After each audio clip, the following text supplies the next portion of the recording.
The attack came without warning. In the quiet hours of the morning, when the world seemed safe and still, the Skrellians descended on the small colony. Their ships broke through the atmosphere like falling stars, leaving destruction in their wake. The target wasn't a military base or a strategic outpost, it was a daycare center. The recording would haunt humanity forever. Small children, wide-eyed and laughing, oblivious to the shadows descending upon them. Then the explosions began. Screams filled the air, and the feed cut to static. By the time help arrived, it was too late. Dozens of children were gone, their laughter silenced forever. Survivors, mostly teachers who had tried and failed to shield the young ones, spoke of the Skrellians' cruelty. They hadn't come to conquer or negotiate. They came to send a message. The galaxy's most brutal empire, the Skrellians, thought themselves untouchable. They dominated weaker species for centuries, exploiting resources, enslaving populations, and quashing resistance with cold efficiency. To them, humanity was just another upstart species, emotional, chaotic, and easily broken. They didn't understand what they had done. Earth mourned as one. The images of tiny graves and tear-streaked faces spread across every screen, every corner of human space. Grief turned to anger, and anger turned to resolve. Humanity had endured much in its history: wars, famines, plagues, but one thing had always remained sacred: their children. This was no act of war, declared the voice of the unified council, speaking from a podium draped in black. This was an atrocity, and humanity does not forgive atrocities. The speech echoed through every colony, every station, every ship. It wasn't just words, it was a promise. Across the galaxy, human fleets began to mobilize. Messages were sent to allies calling for support or, at the very least, understanding.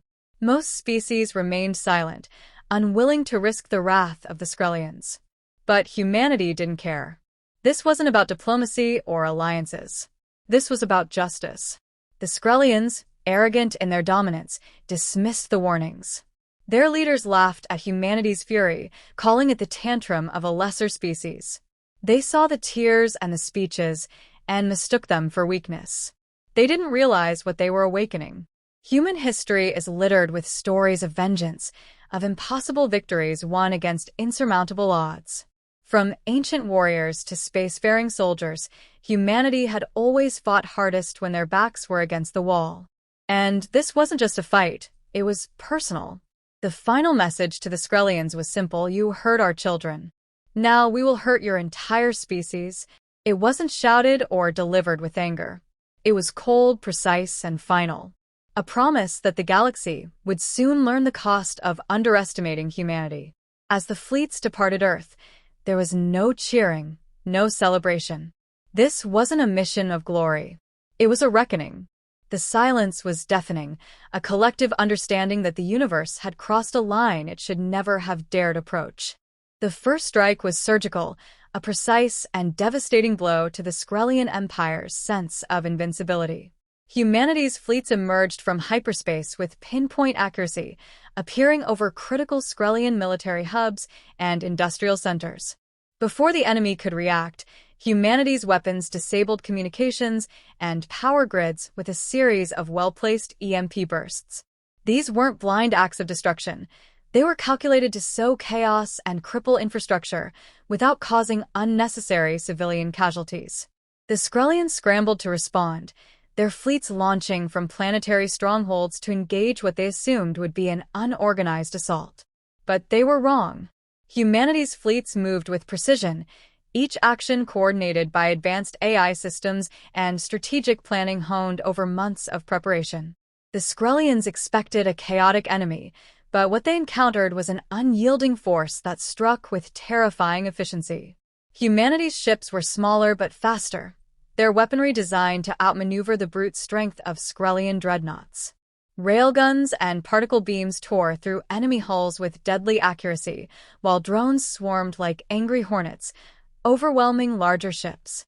The Skrellian commanders, accustomed to overwhelming their enemies with sheer numbers, found themselves outmatched and outwitted. On the ground, humanity's response was equally relentless. Special operations teams targeted Skrellian leadership, infiltrating fortified positions with stealth and precision.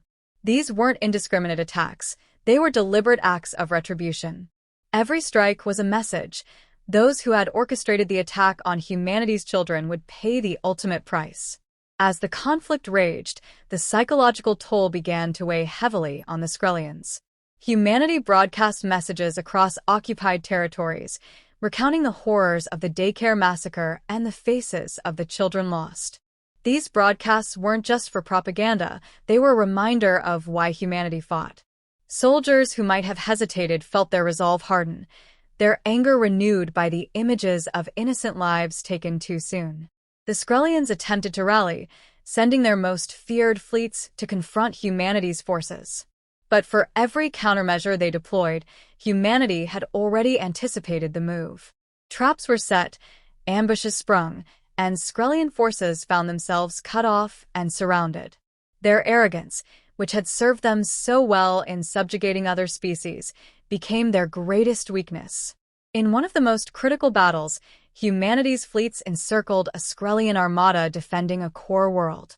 The Skrellian commander issued a defiant message, refusing to surrender and declaring humanity unworthy of the stars. Admiral Carver responded with calm finality, "You should have thought of that before you targeted our children."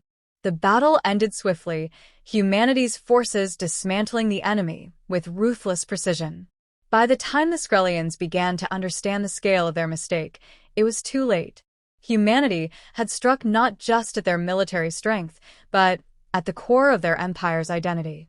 Their dominance, built on fear and control, was crumbling under the weight of an enemy they had underestimated. This wasn't just war, it was a reckoning, and humanity would ensure the Skrellians remembered it forever.